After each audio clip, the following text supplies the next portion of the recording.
Hi, this is Kristof for Fundamental Changes, here to talk to you about tapping.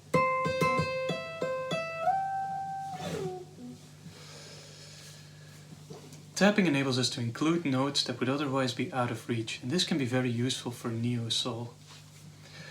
I use my middle finger of my picking hand as my main tapping finger, but feel free to try other fingers. Some people favor their index finger, for example. I don't, because I might be holding a pick. So I use my middle finger, as you will see in the video. The idea of tapping is to perform a hammer-on from nowhere with the picking hand. Make sure you have control over the volume of the tapped note. You can add a little vibrato if you want.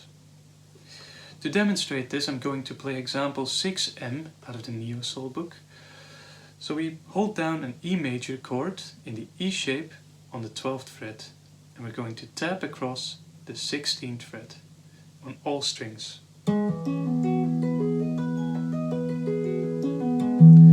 Make sure all of your notes have the same volume. That's the most important part here. And make sure you can play this cleanly before building up speed.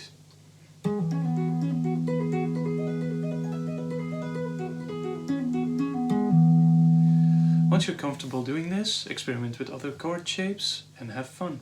The next step is to add in a second finger of the picking hand. I use my middle and I add in my ring finger. But again, feel free to experiment with other finger combinations. Some people might prefer middle and pinky or index and ring. As long as you can get the sound right and you have control over your notes, that's the most important part. So I use my middle and ring finger for the next exercise.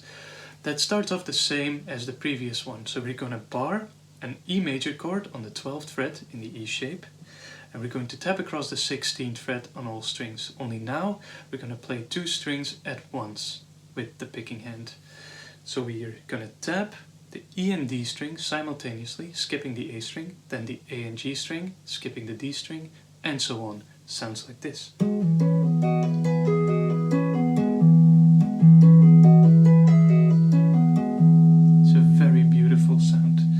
Again, the volume is very important, especially now, since we're adding in a second finger of the picking hand. Make sure you get this down cleanly before speeding it up. The next step is to add slides to your tapping. The idea is that the picking hand performs the tap as well as the slide. So it's something like this. You can add some vibrato. I tap the 14th fret on the G string, and then did a slide to the 16th fret, followed by some vibrato. You can even do this with two fingers at once. Again, I'm going to slide from 14 to 16 on the D and B string at once. And I play the open E string with my thumb of the right hand. Again, be creative, have fun, and see you next time.